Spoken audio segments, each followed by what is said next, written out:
Episode of Tuesday Talks. Today we are going to discuss the term disability and the term adaptive and what those kind of mean to us and to the amputee community in general.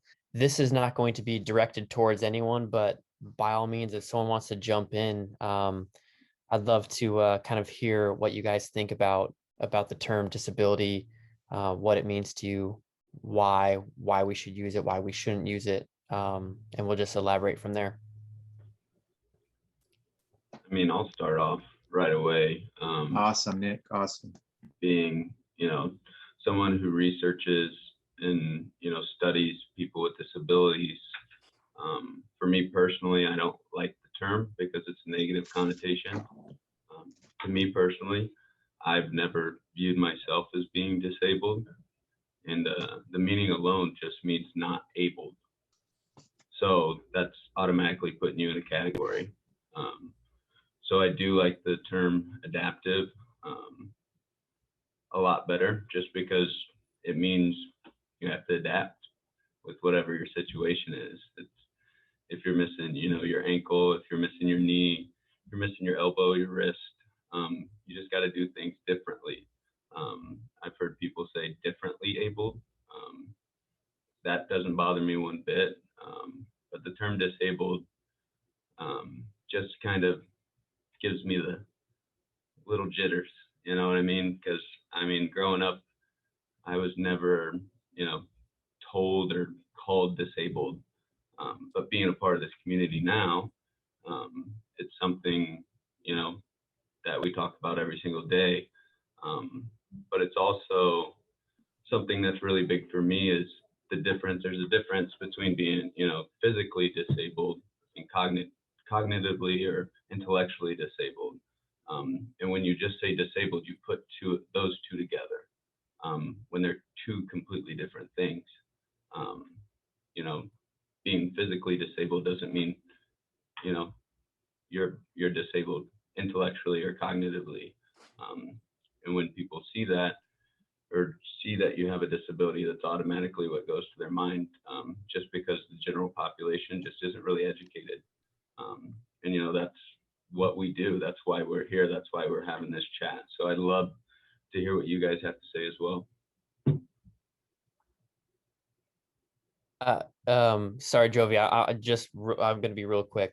I absolutely love that, Nick. I think when so many times let's say I'm talking about the guys on this call right now, we are judged based on the way that we appear, and the way we appear has nothing to do with, in fact, who we are or what we can do inside and up here. And I think that lack of education, you're right, is a big problem with that. We have such a negative stigma. It's almost taboo to have some form of, again, I'm going to use air quotes, disability, because you're right. For the most part, people that are not very well educated in this subject, that automatically means that we cannot. And that's not the case. Sorry, Jovi.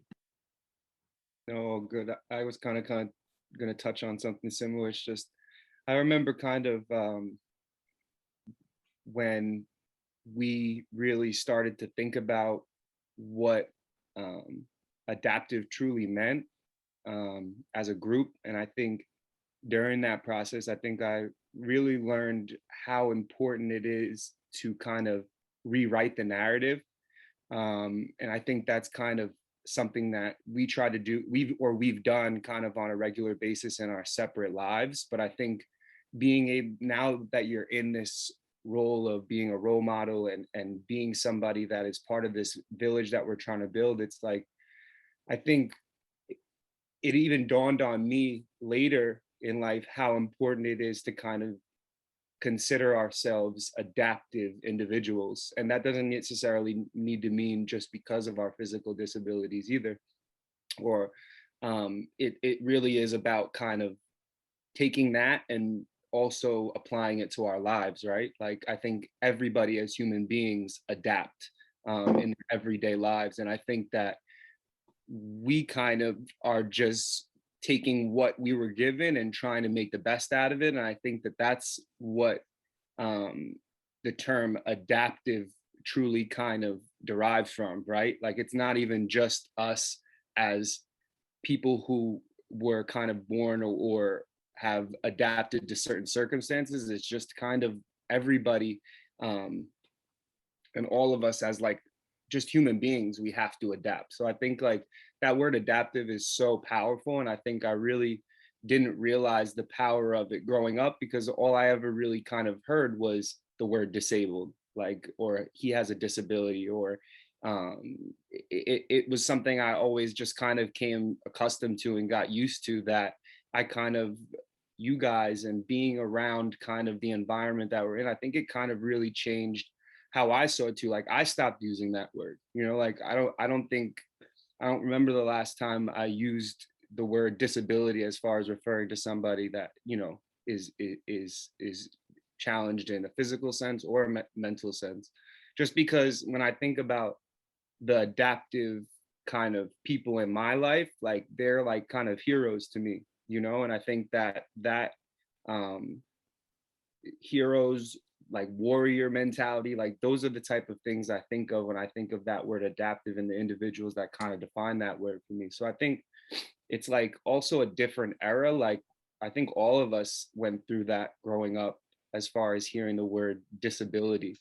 And I kind of wonder like what, even though we know that there's a negative connotation to that word, like growing up, what did that word kind of mean to some of you guys?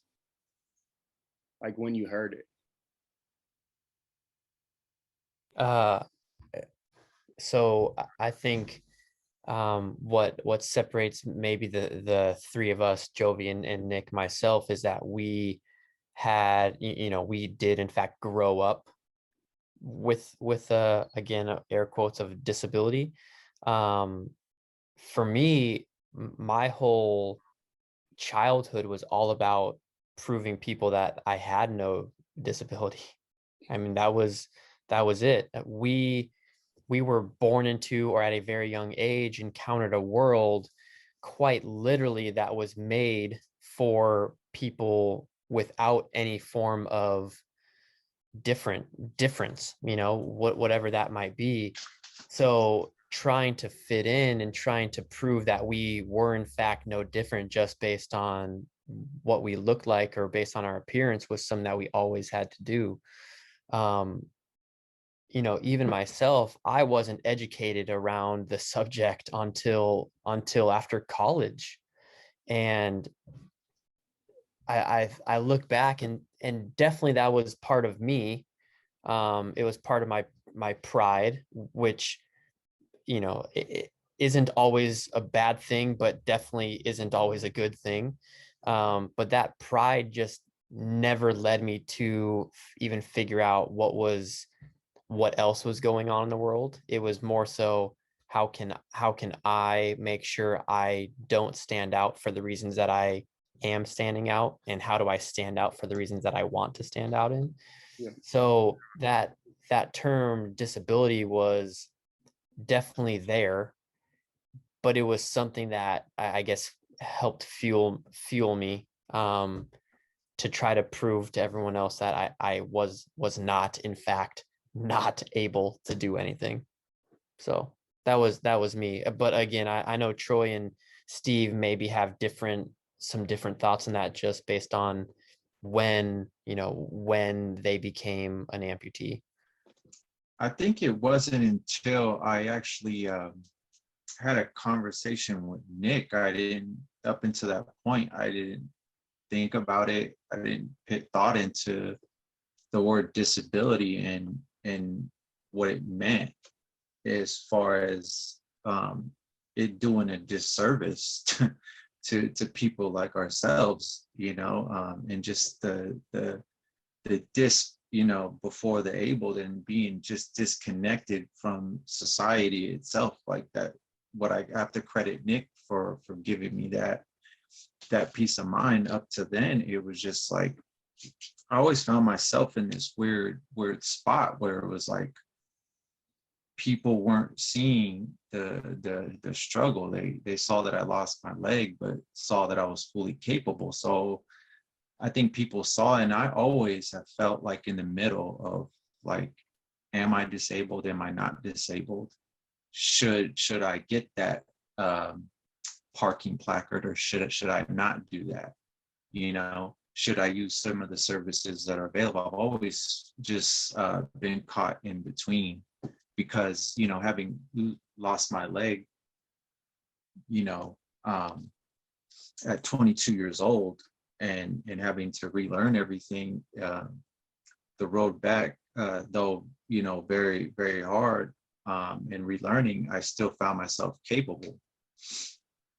But I still had to go about things a certain way, as far as like, yeah, certain things take longer than others. You know what I mean? I could do everything, but certain things take longer. It just takes more time. So I definitely, I no longer like the word disabled. I don't like referring to anybody as disabled. I like to think everybody is able. It's just your mindset. You know, it's really your mindset.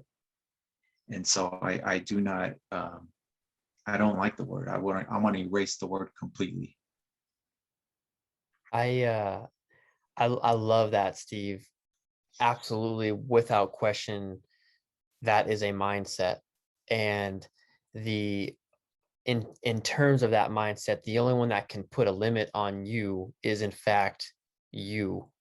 Yes. And I think that's something that all of us have overcome in, you know, whenever it was, whether it was at an early age or when it was right after our accident, or whether it was years after the accident.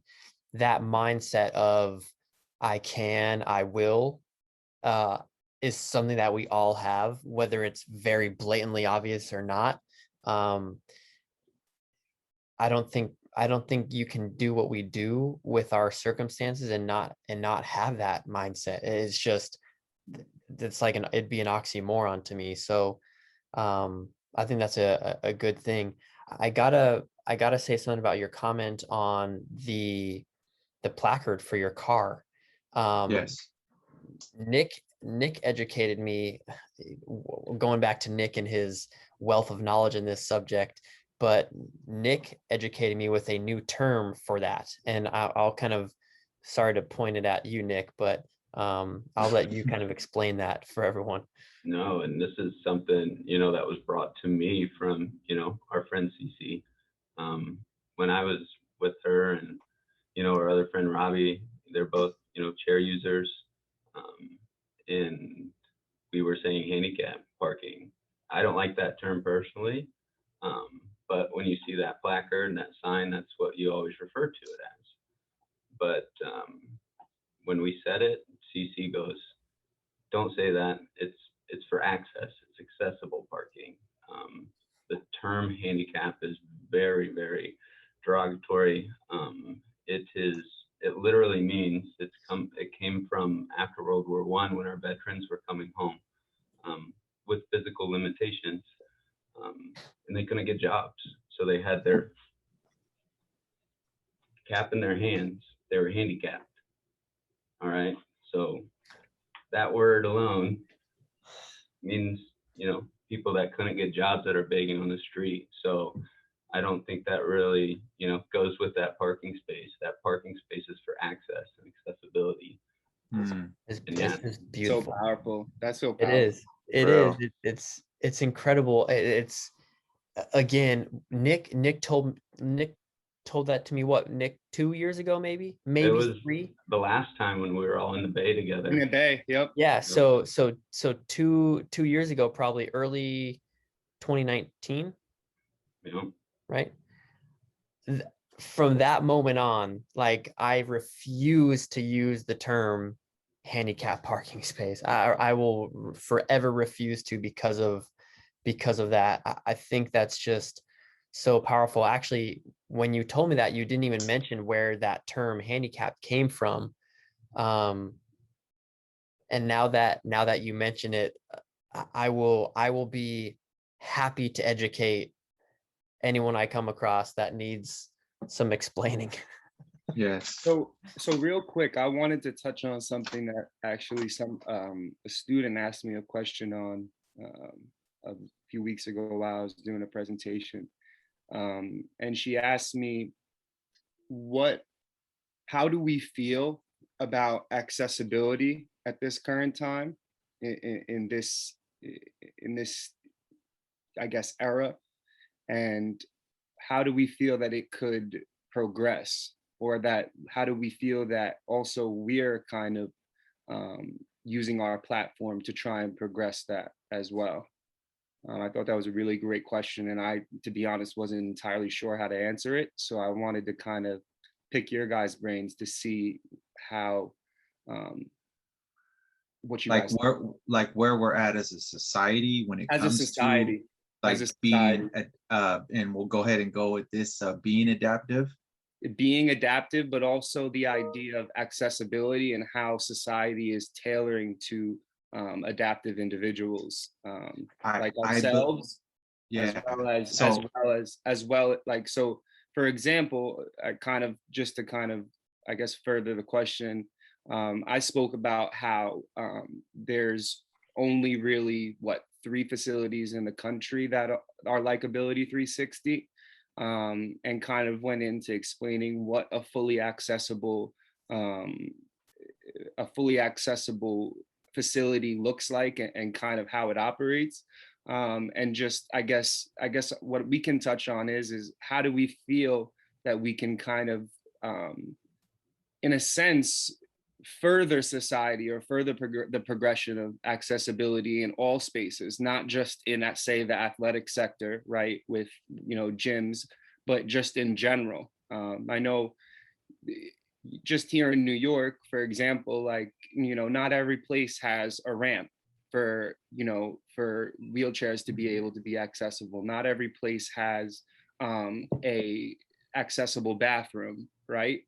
I think we are on our way there, but how do you think that things could kind of progress? And in a sense, how do you think we can use our platform to help progress I that think it's specific? education and advocacy. I mean, you got to speak up Yep. for yourself. The ADA law, requires those businesses to have that access. So if they don't have that access and nobody's ever asked for it, you're not going to get it. You got to speak up. You got to say, hey, I want to come into your store. I want to come into your place, but I can't do it. And there should be a way to do it. And then they have to do it. Yep. That's the law. And that's what we got to educate people about. And we talk about, disability being that taboo, and we don't want to talk about it, or we don't want to be, ask for help or anything like that. But you got to speak up. You got to speak up, and you got to educate people. and I Now, think it's real quick. I think it's coming together. The individual, yeah, we all have a voice, but we're powerful. You heard the fist. You know what I mean? If each one of us is a finger, we ball that into a fist, we could strike a mighty blow. We've heard that. I think it's us coming together and being that one voice in unison.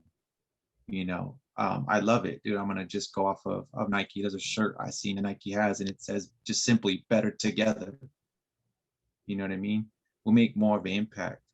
And just real quick, it was funny because I had spoke to a new amputee recently, and I was just so thrilled to tell her that. And it sounds funny, and it may sound, to some people like, what are you talking about? But I was telling her right now is really a good time to be an adaptive, to have, to be an amputee.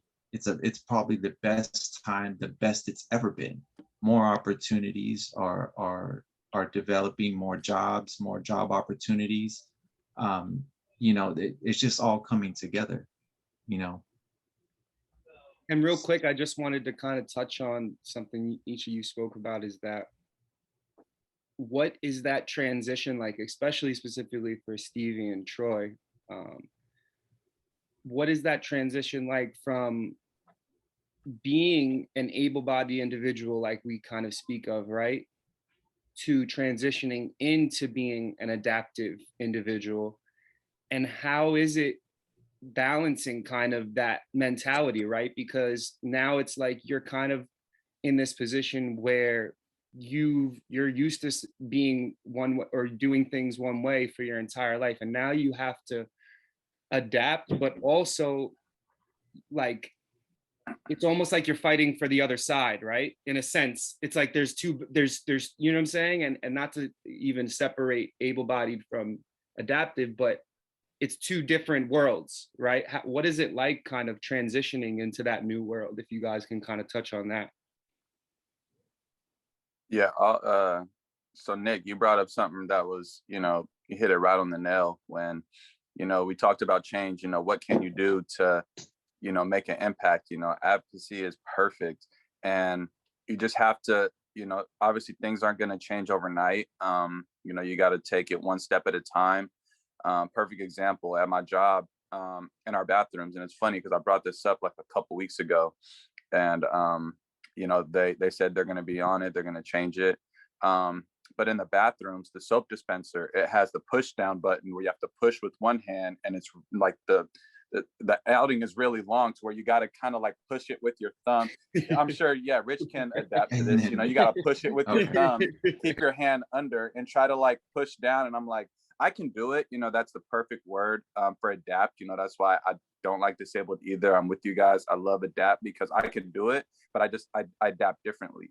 But I'm like, let's be real. Like, it gets frustrating. I'm like, damn it, man. Like, I have to, So I brought it up to them, just kind of like, hey guys, in the bathrooms, I can do it, but it would be much more easier if you guys had the, Convenient. Yeah, convenient, the electric soap dispensers. You just put your hand under the sensor, it comes out. It's much more easier, especially for kids, because obviously, it's just much more easier, faster, and accessible for everybody, especially like if people are in a wheelchair and they're really short, and let's say the counter is really long to where like the soap dispenser is like way back there, you got to reach back there, it could just be way more accessible. So, and they all have the same reaction, like, wow, I didn't think about that, but yeah, well, we're definitely going to look into get some new soap dispensers. So I think it's just definitely just bringing awareness, because a lot of people don't understand it until it's in front of them, Yes. So Yes. Anywhere, if you, like Nick said, if you go anywhere that you love, whether it's a certain grocery store, clothing store, or a facility like a gym or something, you're like, hey, you guys should have, electric paper towels that dispense instead of having to twirl the little crank on the side, and Pull it's down with just, two hands, it says literally right Yeah. on those yeah, paper towels. exactly. Pull down with two hands. Like, okay. Right. So yeah, I think you have to start, little by little, like bring awareness to every, facility, organization possible that where it can affect change, where it would be more Yeah. accessible for people. And then that would bring more awareness to more businesses, more companies. And then the more it happens, the more and more it becomes aware. And then, I feel like that's going to create the change we're all looking for. I wanna jump in here real quick, because this is kind of getting towards a comment that I made a little bit ago, where growing up, I felt I was too prideful to ask Mm, for help. that's what I was I was getting to. I was too prideful to bring this awareness, bring this to attention of someone who could make a change. How do you guys how do you guys bring that up in general? Troy just gave a good example. Do you guys have any other examples of how you've done that in the past? It's so real quick, I'm gonna jump in, and it's been reaching out to people in my city that are running businesses, that have run businesses, bringing awareness to what I'm doing. And what I mean by that is like doing what we're all doing, advocacy, saying that finding you guys was, I had to go outside my county I had to go outside my city, outside my county, outside my state pretty much. I shouldn't have had to do that. I should have been able to go to a rec center. I should have been able to go to um, a nonprofit that say, hey, you know what? I want to play basketball again. I want to play stand-up basketball again. And I should have been able to do that, and I wasn't able to do that. I was told to take basically like 10 steps back, and it was like that made no sense to me. And as I've become more educated, on the adaptive community, the amputee community, it's saying that no, nobody should have to do that. Especially with the sport that we love, basketball, and it's being so universal. There's an avenue for everybody, 30 to 40, 40 to 50, 60 to 70. You know what I mean? I'm pretty sure there's 80 to 90. I've seen some 3-on-3 80-year-old women playing basketball. I know you've seen that. You know what I mean? So it's reaching out. It's saying this is what I'm doing. And again, better together. Hey, working with this business. What is it called? The inclusivity. Absolutely. And I'll jump in on that, Steve, too, because like you said, it's, power in numbers, right? Yes. So, there was a time in high school when we're at the football locker room, like it was really hard for me. I had to hop all the way in there, and there was a big lip on the thing. So I had to hop up over it, slippery shower. And I fell one day and I asked the coach, I said, hey, can I get like a rolly chair and a ramp? And he's like, nope, you're good. You can do it. So, I mean, that was the mentality I've had, just like Rich said, like you just got to figure it out and do it. But looking back, like if I would know what I know now, I could have went straight to the athletic director, the superintendent of the schools, and that would have happened immediately, because there was a risk of me getting hurt. And, I slipped and I fell. Yep. Like that could have been a big deal. But like for me, I didn't know this. I didn't know anything about the disability community, the adaptive community. And so like now, that's why I say that we speak up. And just like what you said, like you didn't know to speak up until you were around, our brothers here. Mhm. And that's the thing. That's why we're here. This is what we're doing. This is why we're having this conversation, so we can empower others to do the same. Yes, sir. Yep. Yep. No, that's great. It's again, I will absolutely speak from my personal experience. I'm what I consider a grown man now.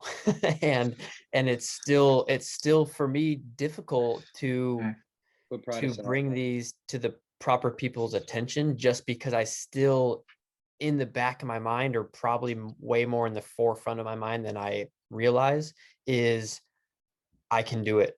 Mhm. I don't need help. I'm going to figure it out.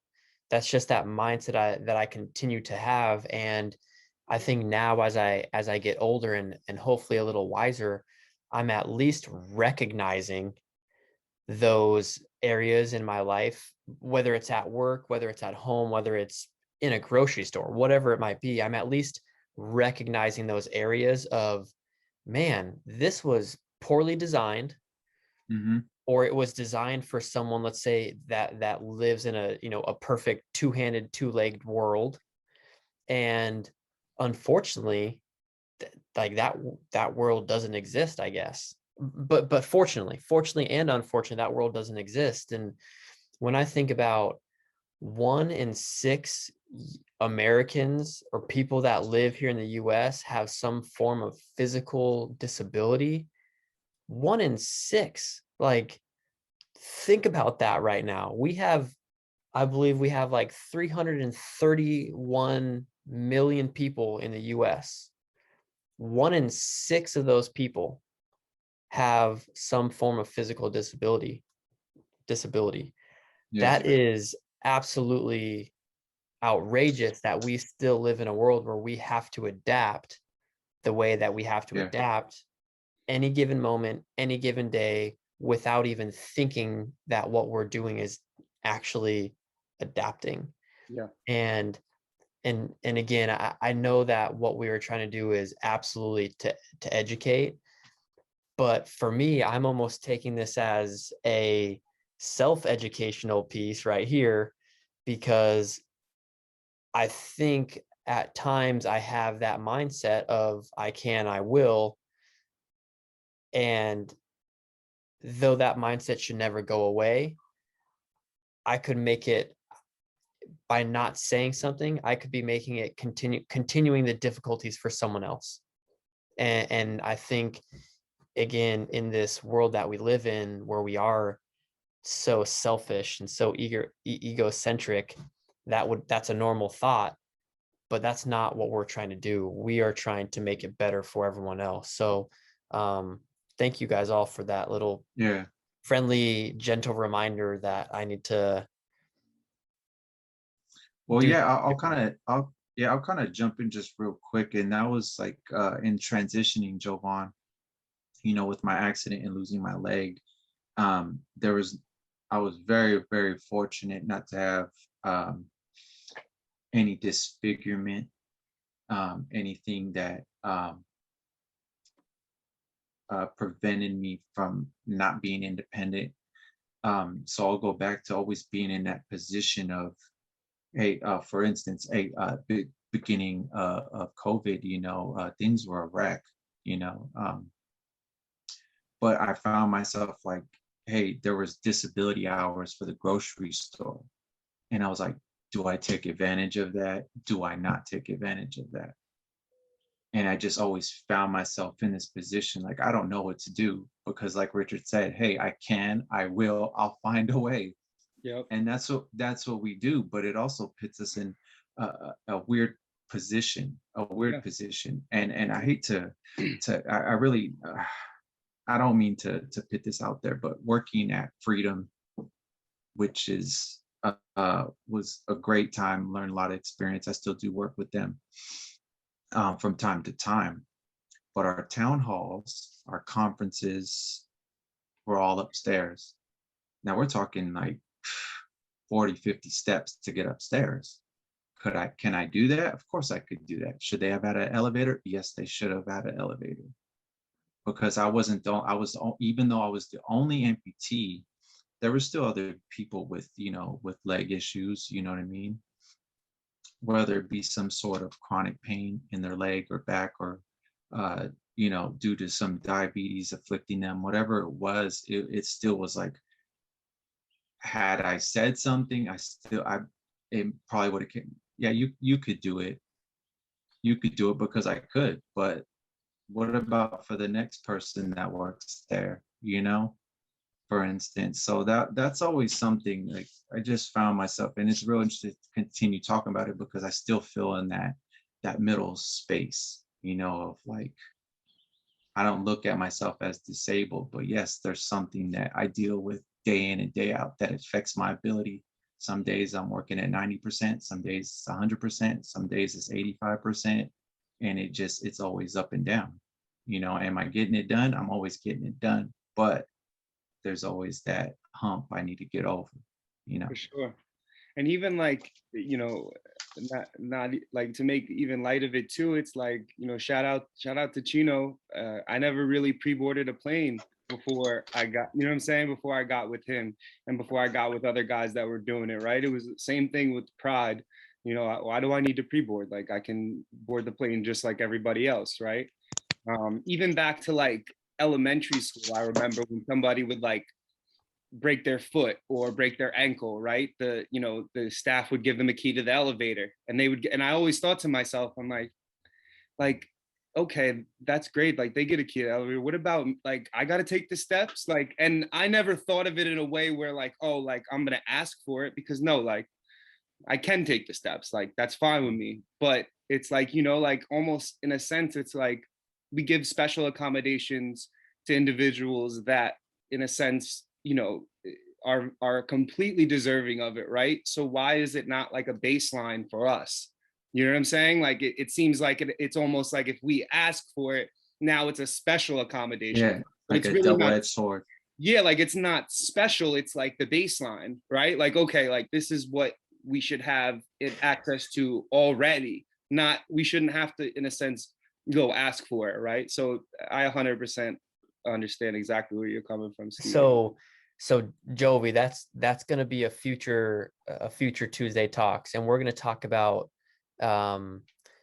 where equality and equity come into play, Mm, because right now, and rightfully so, that's a very large topic. I think not only here in the US, but across the entire world. And I think you will need to bring stories like that when we talk about equality and equity, because you're right, like that.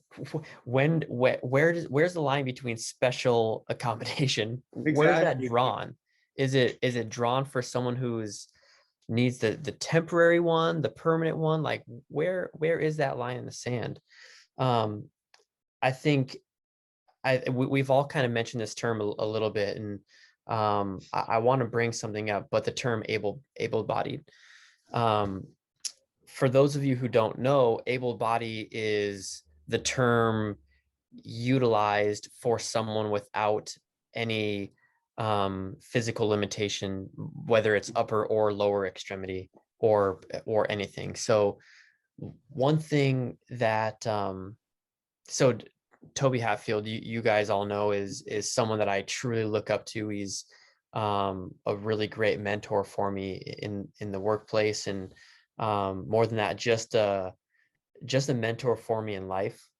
He's got a good head on his shoulders, but more importantly, he's led by the right things. And one thing that Toby talked to me about is we're all temporarily able-bodied. He calls them tabs. He calls everyone tabs. Oh, we're all tabs, temporarily able-bodied. And when you think about the science behind it, when we're born, we cannot walk until we grow. We grow, then we get stronger, and then we walk. We walk with a wobble, essentially. And then as we get stronger, we start to smooth out, and then we glide in our, let's say, in our peak, right? Somewhere between, I don't know, 5, 6, all the way till we're hopefully 50, 60. But at some point, muscles deteriorate, bones start to get a little weaker, our strength decreases, and we start to go back into that wobble back and forth. And as we get older, the same thing happens. We might start wobbling even more, to the point where we may be towards the very tail end of our life, and we're essentially, we can't move. There's no ambulatory motions that we have. And when we think about able-bodied, I will always think of the term temporarily, or the word temporarily before that, just because of Toby. And I just want to see kind of how you guys think about that term in general, but also if you have any other thoughts and feelings of what we should call someone who is able-bodied, or do we just try to get rid of the word altogether? Stuff like that.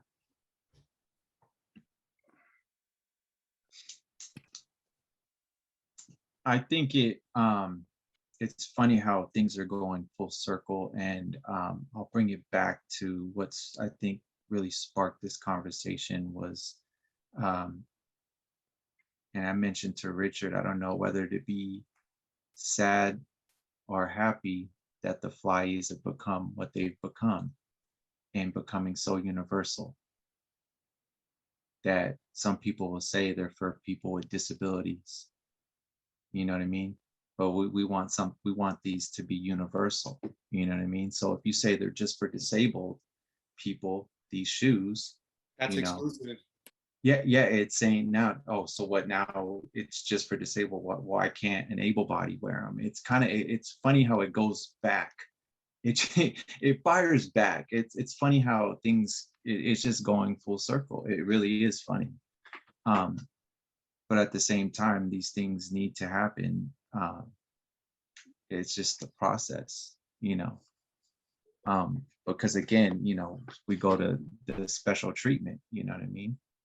I remember going on a job interview post amputation, and without me really recognizing it, employer said, well, what if I told, you know, this employee to go do that, but I don't tell you to go do that?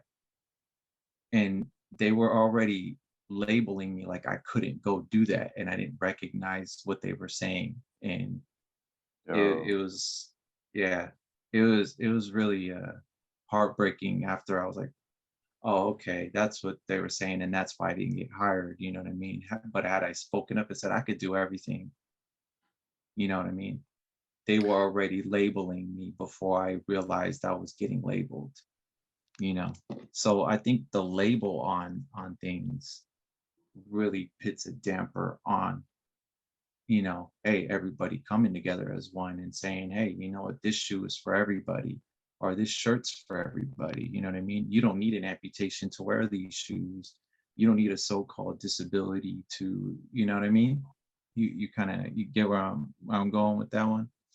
So man, when you said that, that really reminded me of, so I started, coaching again, obviously, and we have games every weekend now. So last weekend was my first game, and I ran into a coach that, like 2 years ago, mind you, on the weekends when we have games, it's in a big gym. This was like 2 years ago, so there's a ton of people around, and I'm walking to my court to go coach my team, and I see him, and he stops me, and kind of loudly he goes, "Hey man, I've always wondered, what's one thing you can't do with one hand?" But he said it like almost in a way where it's like he called me out for having one arm. And like, I'm sure we've all heard it before. I'm sure we've all heard, "Hey, if you excuse me, if you don't mind, what happened?" Or, "Hey, look, he has one leg." Like, we've heard it all, but to yeah, be an adult to where I see you every weekend, and the way that it came off, it was just really disrespectful to where, I mean, Let me show you what we, this one arm can do. No, I'm just we, we, kidding.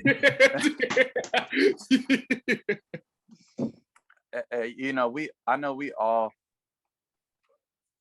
get affected by, it's in human nature, to feel some type of way when you're mistreated.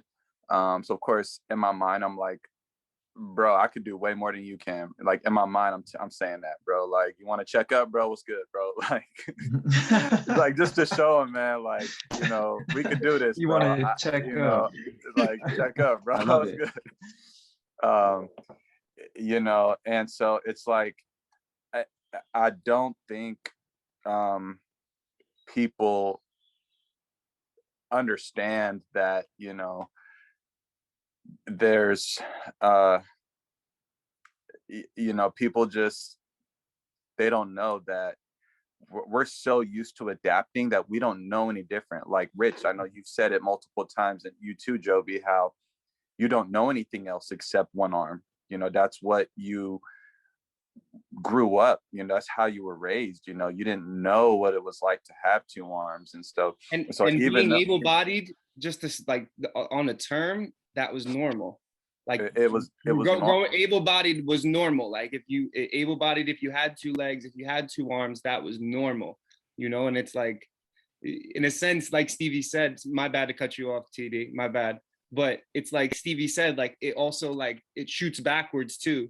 Because it's like, when we're younger, like, all we're doing is thinking about how we can be normal. And then it's like, you get to that point where you're like, oh, I'm not normal, I'm different, right? And then it's like, now all of a sudden you're back to going, okay, I'm different, and embracing that, right? So, like, that's a whole transition, I feel like, that people don't understand, right? It's like, when you fight to be normal, and then even fighting to be normal, you get better than normal, and then you reach this part where you're like, I'm different, and that is like empowering in itself, not just also for you, for the people that watch that too. You know what I'm saying? yeah, Like, yeah. watch that growth, like our families, our communities, our friends, the people that watch that and are like, oh, this dude, when he was young, me and my friends still talk about it to this day. I coach with them a lot too, and they're like, when you were growing up, like, we didn't see that you had one leg. Like, it wasn't until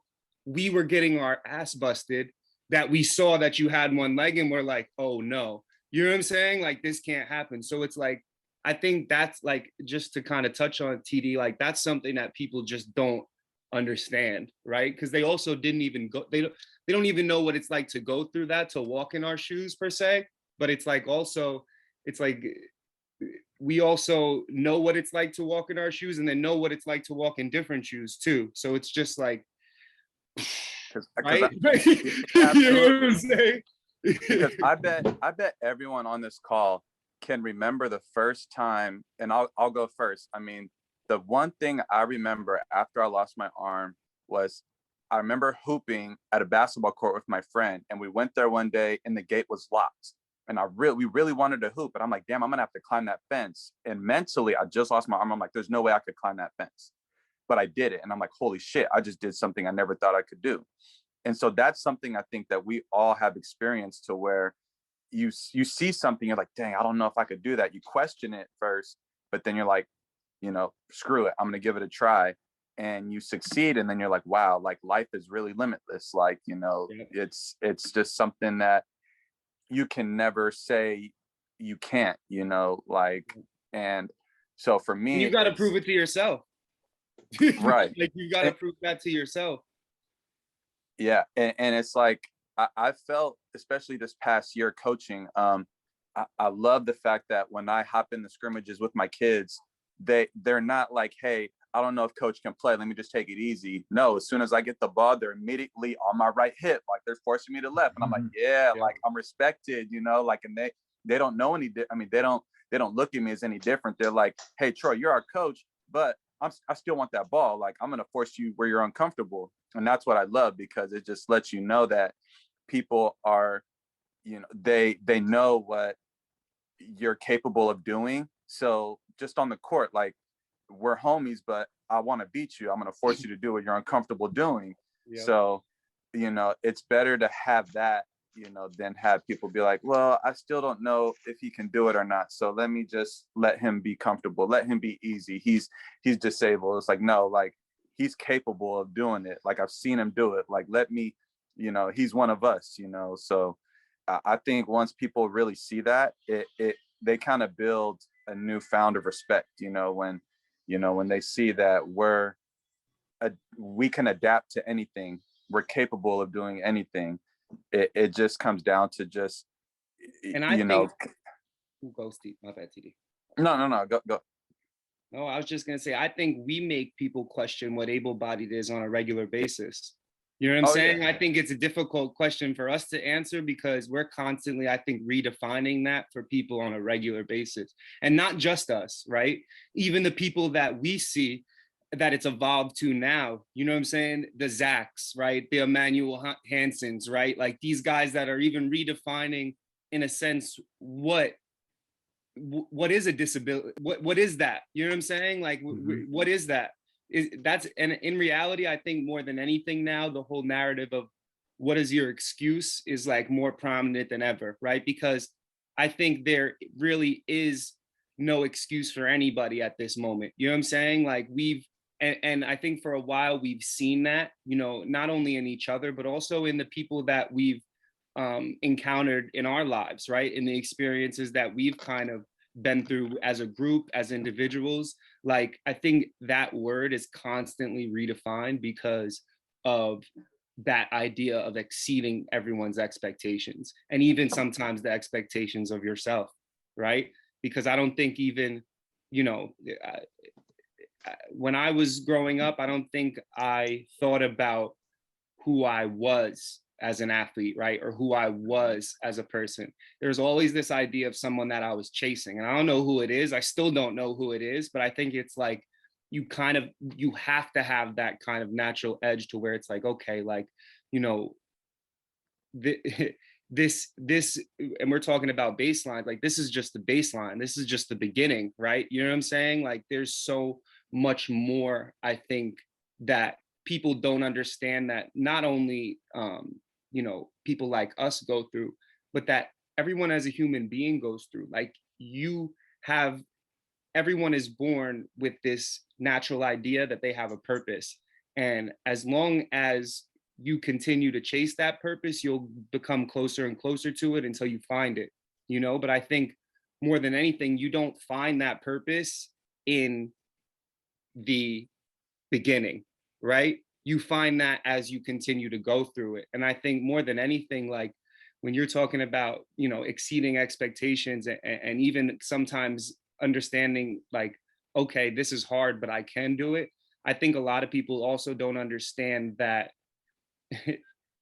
things that are naturally hard are scary. You know what I'm saying? Things are like twice as hard or even scarier. You know what I'm saying? So it's like we a lot of times, you know, we put ourselves in these situations to where we challenge ourselves. And I think that like that's really what it's like, that's what it's all about anyway. Whether you're an able-bodied, whether you're an adaptive athlete, like I think we all are challenging ourselves every day to kind of be better. And I think that like for me, when I look at an able-bodied person, like I don't necessarily see that person as now being somebody that has to have two legs, that has to have two arms, that has to be this what normal was, right? I think that's changed for me. I think when I think about an able-bodied person, I think about someone that Nick used to touch on a lot when we were talking about dis versus enabled. I think of somebody who's enabled, right? You know what I'm saying? And we deal with people judging us by the, you know, by our looks, our limitations all the time. But it's like now I feel like instead of when we were younger, where like there's like frustration that builds into where it's like, oh, why do people constantly want to doubt me? It's to this point where it's like, okay, this is just part of the process. You know what I'm saying? Like people are going to doubt you. People are going to think that you can't do certain things. And every time it's almost like to people like us, like we take that as the challenge, right? Like I'm going to accept that challenge. Okay. Like you say, I can't, you know, you say I can't make the varsity basketball team. I'll do that. You know what I'm saying? You say I can't, you say I can't coach basketball, right? I'll do that. You know what I'm saying? You say I can't be somebody that can advocate for their community. I'll do. Like I think all these things are things that people like, and even as ourselves, we continue to challenge ourselves for, but like I don't think necessarily what you have defines who you are. You know what I'm saying? And I think a lot of times when we think about able body, like you think about what someone has. And I think that that's like we completely destroy that term every time because look, like we don't have what everybody else has had, but we still are able to kind of make it work for us. And I think that that's something that like, I don't know, the word able body still, I don't know necessarily if we have an answer for what that is, because I know I don't. Nick, do you have anything? I wasn't sure if you were about to say something or not. Yeah, of course. So for me, I mean, it goes back to equality. We're just people, every single one of us. That's all we want to be. Doesn't matter what we look like, where we're from, if we got two legs, two arms, doesn't matter. We're just people. And you know, Jovi touches upon like, you know, people saying like, oh, so good to see you out and about, and you know, you get that quite a bit. And my favorite thing is, you know, climb a Camelback Mountain or something like that, and somebody goes, oh, great job, good for you, and I'll tell them back, good for you. You know, I'm glad to see you out too. Like, what else are we supposed to be doing? Straight up. Yeah. And at the end of the day, it is that mentality. It is that mindset. Because the only disability is a bad attitude. And that's something I say quite often when I talk to schools, when I talk to kids. That's what it is. It's a mindset. If you think you're disabled, you're disabled. If you don't think you're disabled, you're not. You can do anything. So there's my 2 cents. I love that. Guys, does anyone else have any further comments? Something they want to get after? Yeah, I have a good one. Yeah. Do you think, and I want to hear what you guys say, and then I'll give you my piece if you want it. We've all pushed through pain. We've all pushed through pain. Do you think that has at any point worked against you guys and what people expect of you? Do you think at any I point think that did that work against you? I think that I feel like, yeah, it depends. A good example, I've had my shares of like where I'd be like working out consistently, like in the gym hooping, and then I would go through phases as humans do where I'd be depressed and haven't hooped in a while, and I'd go on the court, you know, and play 5-on-5, and I would have a terrible game, and it'd be like in an adult league where we lose or something, and my friends, they don't take it easy on me, and they're like Troy, bro, we know what you're capable of doing. Like, why the fuck you playing like this? You know, we've seen what you can do, and it's kind of like, damn, Yeah. like you kind of feel like, damn, I guess like I was at a peak at one point, or I was playing really good for a good moment in my life, and then I went through a little phase where I wasn't going as hard anymore, and then you kind of get back out there and you're not as good as you were, didn't play as well, and it's kind of like people, you know, will always see that, like, they know what you're capable of doing, and you know, in a way, like, you don't want to feel like you let people down. And there's this one quote that I've heard where it's like, uh, you know, you're not going to feel good about yourself when you're letting the people down who believe in you the most, or something along those lines, to where it's like, you know, it's, if people believe in you, you got to believe in yourself. You know, you can't like doubt yourself when so many people look up to you and are inspired by you. And you know, if anyone else has anything different, that's just kind of like something I kind of remember, is just, you know, being kind of yelled at by, like, you know, my friends, you know, for saying little things like that. But yeah, if anyone else has anything that's like similar or wants to chime in. Yeah, Steve, I'm thinking back, and um I would say for me, my thing was a little bit different in terms of that quote unquote pain that we maybe felt. And um I remember I was probably in 6th grade at the time, and I was playing on a basketball team, and I was already to the point where I was going to outwork everyone. That was already my mindset. Not one person was ever going to outwork me ever. That was it. And so I worked really hard to be a good basketball player. And I joined this team. I believe we were called the Raptors. And I joined it with a friend. And after the first practice, or I guess during the first practice, the coach pulled me aside and told me that I need to stop playing so hard. And yeah, Steve, that was kind of the look that I still get. That look when I think about this story, is just like, as a coach, I mean, Troy, you're a coach. Have you ever one time ever told one player on your team to not play hard?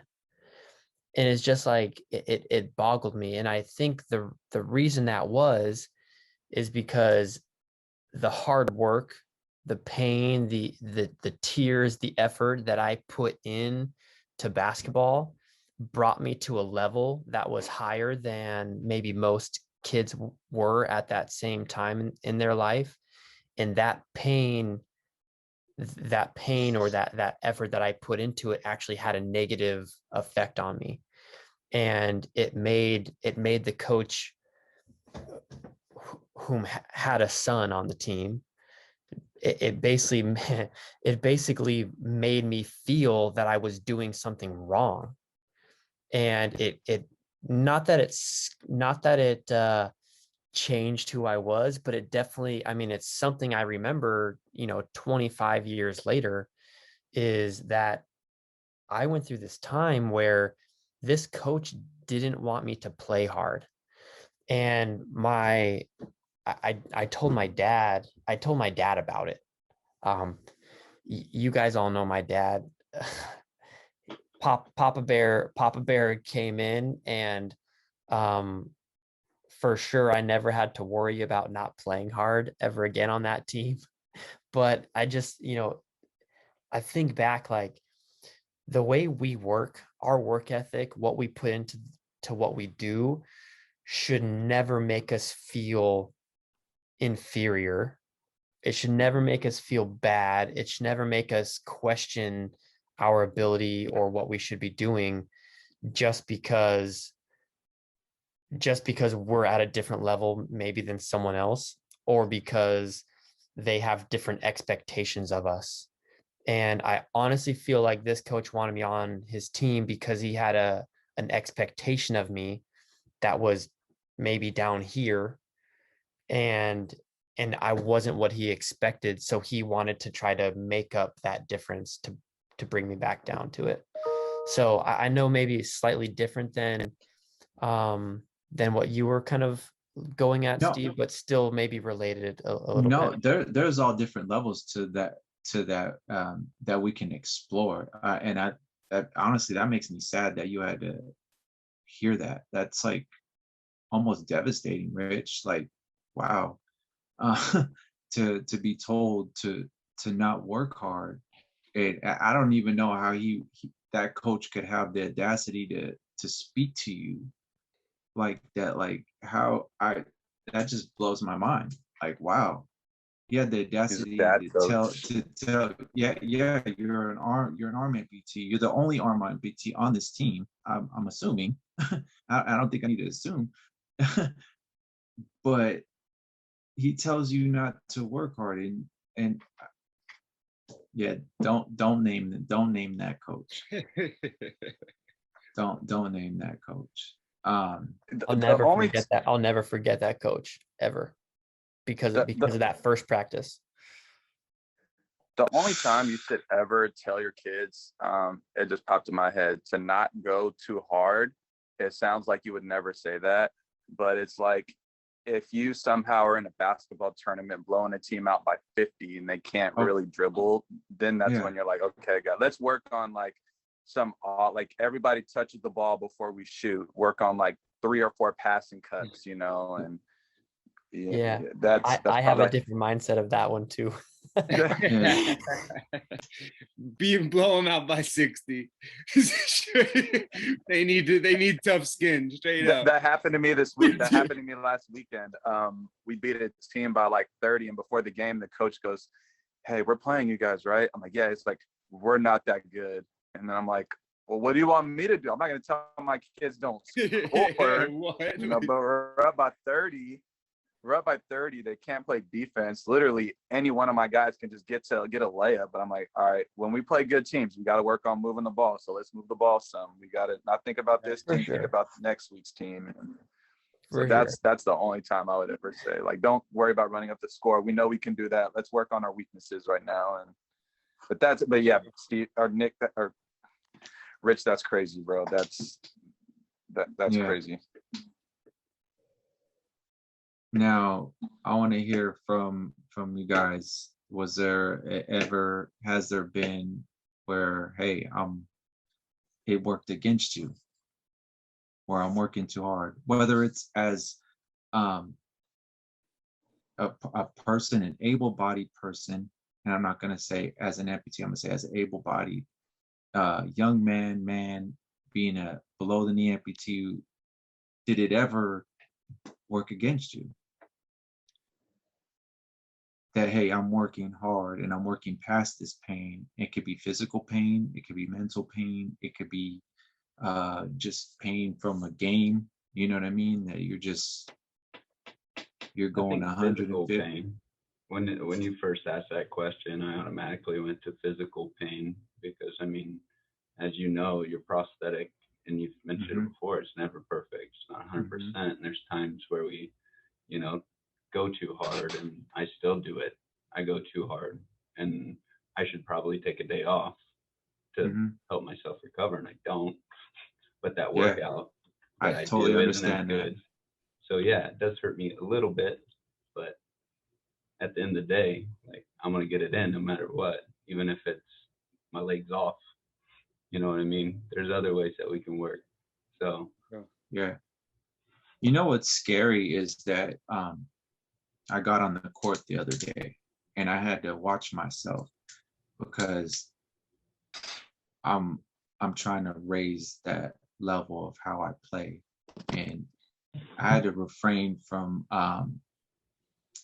getting that chip on my shoulder and getting to that point of negativity and competition, so it was like I had to watch myself, because that's not the player that I want to be. I want to be competitive, but in a positive way, to where people want to still play with me, not they don't want to play with me anymore because the way I'm acting. But in another instance, it was like I had a situation with a process where it was like he was trolling my Instagram and Facebook, and oh, I saw you running, you must have not have been in pain, kind of situation happened. And it was like that's where I'm in one instance we're working hard, and working past that pain worked against me, like, so I'm supposed to lie up in bed, you know what I mean? That was one instance where, well, actually two instances, one as an amputee, one as a competitive player. Like, hey, I don't want to be an a-hole on the court. I want to be a nice guy. I want to be a good guy that people want to compete against. And then as an amputee, where it was like, I'm not going to stop. I can't stop. You know what I mean? I got to work past this pain because I'm not the only one that experiences it, you know? And it's crazy. Like in the past months, there hasn't been a day where I haven't been inspired by a new amputee around the world. And it's like, dang it, man. Dang it.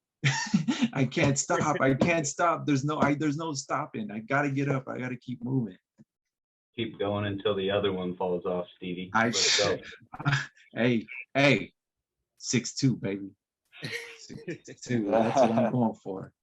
If I could opt for the amputation, I am. Yeah, I think, I know for a fact we've all pushed through physical pain, um, probably far more than we ever should have. Um, it's probably going to come back to bite us in the rear end when we're 60, 70, 80, still trying to hoop. But I think those are those things that it's really interesting to think about because for me, I've never ever had a prosthetist that was an amputee. I don't know about you guys. Maybe you have. Nope. I know they exist, but it's rare. It's rare.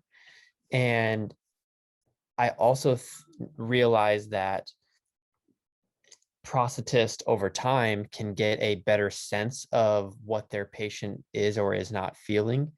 But I can also tell you with straight certainty that 99% of the amputees out there aren't doing the things that we're doing. They're not pushing their bodies to the limit that we push our bodies to. They're not partaking in maybe the physical aspect of life that we do in terms of sport. And for a prosthetist or just people in general to think that just because we're out there doing something, we're not pushing through pain, we're not fighting through the challenge, we're not pushing our limits potentially further than the next person out there. Again, it just goes back to just lack of education and Yeah. back to why we are here and doing this. So Yes, sir. guys, I'm gonna wrap us up and close it down. So I think this was an awesome conversation. Yeah. I really appreciate everyone's openness and honesty as always, but especially with this topic. I mentioned it earlier. I think based on Jovi's story, I think equality and equity are going to be the future subject. I'm sure we'll run into every single subject within every single Tuesday talks that we do, but we'll try to get it to focus on equality and equity and what those mean to us and why they're so important. So anyway, thanks guys. It was great. Yes, sir, man. Great.